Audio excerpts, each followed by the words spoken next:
ये पानीपत जो है वो पंजाब का आखिरी शहर था।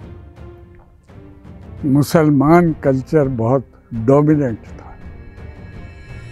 उस वक्त 1947 में उसकी आबादी कोई 70-80 हज़ार थी उस कस्बे की। 75% से ज़ायद मुसलमान थे और मेरे वालिद बताते थे कि 370 मस्जिदें थीं।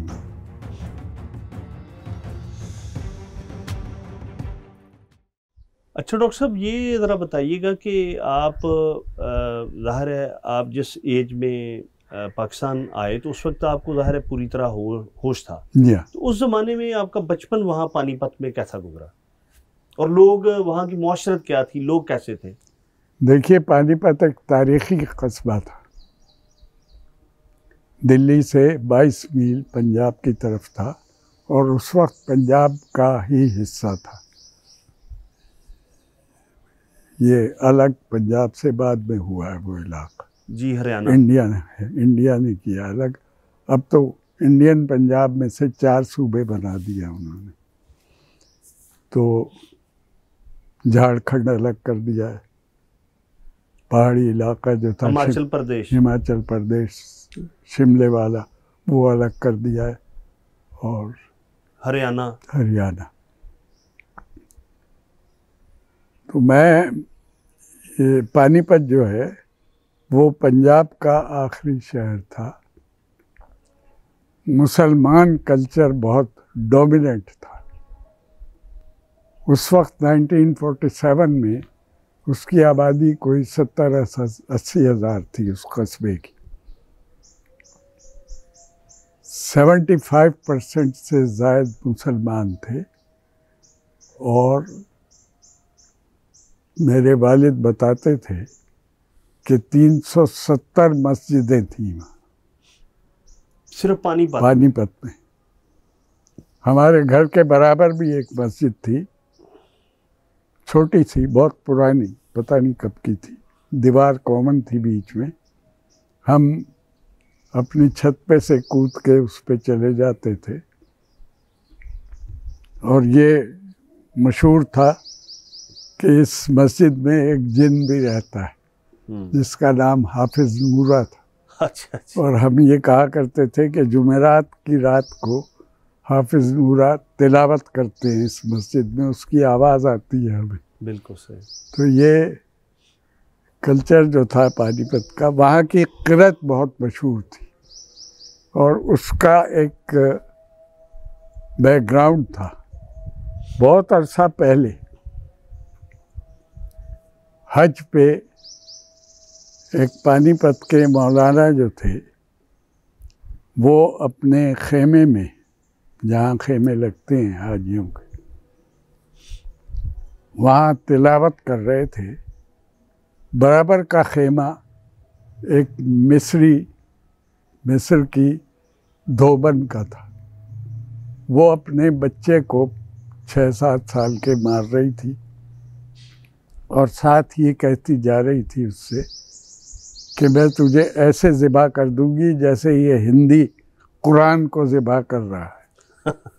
तो ये बात उनके दिल को लग गई। अच्छा। और वो वहीं ठहर गए। वो वहाँ से क़िरत सीख के आए। वो क़िरत पानीपत में राइज थी और मैंने वो क़िरत, बहुत खूबसूरत क़िरत है, अपनी वालदा के चेलुम पे सुनी है। कुछ लोग आए थे झंग से, क्योंकि पानीपत के बहुत रिफ्यूजीज़ जो हैं वो झंग में आबाद हुए थे। तो मेरी वालदा के चेलुम पे वहाँ से बहुत लोग आए थे। उनकी क़िरत मैंने सुनी, बहुत लाजवाब क़िरत है। तो जो मजहबी हम आहंगी थी वो कैसी थी वहाँ पानीपत? बहुत अच्छी थी, बहुत अच्छी थी। लोगों का एक दूसरे के घरों में आना जाना था? हाँ, मोहल्ले अलग अलग थे। जी। हिंदुओं के मोहल्ले अलग था, सिख वहाँ नहीं थे। हिंदू मोहल्ले अलग थे, मुसलमानों के मोहल्ले अलग थे। तो आप वहाँ कोई एजुकेशन आपने हासिल की उस ज़माने में? मैं 4th जमात का इम्तिहान देना चाह रहा था जब पार्टीशन हुआ। जी। आपके चौथी जमात के इम्तिहान देने की ख्वाहिश के नतीजे में ये 2 मुल्क 2 हिस्सों में तकसीम हुआ। तो वो आपके कुछ क्लास फेलो हिंदू भी थे? नहीं, मेरा मोहल्ला मुसलमानों का मोहल्ला था और मेरी जो प्राइमरी स्कूल था वो हाली मुस्लिम हाई स्कूल की प्राइमरी शाख थी, तो वो सारा मोहल्ला क्योंकि मुसलमानों का था। आपका जो खानदान है ये मौलाना अल्ताफ हुसैन हाली की कबीला एक है, रिश्तेदारी हमारी कोई नहीं है। मौलाना हाली का एक सगा पोता जो है वो साहिवाल में मौजूद है अब भी? अच्छा अच्छा अच्छा। ख्वाजा ज़हीर उसका नाम है। अच्छा, हमारे बहुत अच्छी दोस्ती है, मुलाकात है उनसे। जी जी। वो भी बुजुर्ग होंगे अब तो? हाँ, मुझसे बड़े हैं, सीनियर हैं। अच्छा अच्छा अच्छा। अच्छा डॉक्टर साहब, एक तवील अरसा आपने जो है मैस कम्युनिकेशन जर्नलिज्म डिपार्टमेंट में गुजारा, तो यहाँ जो सच्ची बात यह है कि अगर जो एक तालिब इल्म के तौर पे अगर कोई दो बड़े असातिज़ा की तरफ देखा जाए, नज़रियाती तौर पे आपका इख्तलाफ हो या आप उसके हक़ में हो, वो दो नाम हमें नज़र आते हैं, डॉक्टर मेहदी हसन और वारिस मीर। जी हाँ। तो उसके बगैर उसके बाद तो चिरागों में रोशनी न रही। उसकी वजह है पंजाब यूनिवर्सिटी में, जैसा शुरू में हम डिस्कस कर रहे थे, रिलीजियस एक्सट्रीमिस्ट न सिर्फ तलबा में बल्कि एडमिनिस्ट्रेशन में भी, टीचर्स में भी उनकी अक्सरियत है और तमाम अपॉइंटमेंट्स सियासी बुनियाद पे होती रही हैं। और मेरे डिपार्टमेंट में जब मैंने मुलाजमत की थी, शुरू की थी, तो हम 3-4 टीचर थे सिर्फ। मिस्कीन हिजाजी साहब थे, उनको मरगूब सिद्दीकी साहब ने रखा था क्योंकि वो मरगूब सिद्दीकी मरहूम और डॉक्टर अब्दुल सलाम खुर्शीद मरहूम का जो कॉन्फ्लिक्ट था, झगड़ा, वो पंजाब यूनिवर्सिटी में बहुत मशहूर रहा और उसने बहुत बुरे असरात भी डाले। हुआ ये था कि ये डिपार्टमेंट जर्नलिज्म का 42 में डिप्लोमा डिपार्टमेंट के तौर पे बना हुआ था, जिसमें शाम की हफ्ते में 3 दिन क्लासेस होती थी। 59 में जब हम अमेरिका की क्लाइंट स्टेट थे पाकिस्तान, एशिया फाउंडेशन के ताउन से, उनकी मदद से इसको मास्टर्स डिपार्टमेंट में तब्दील किया गया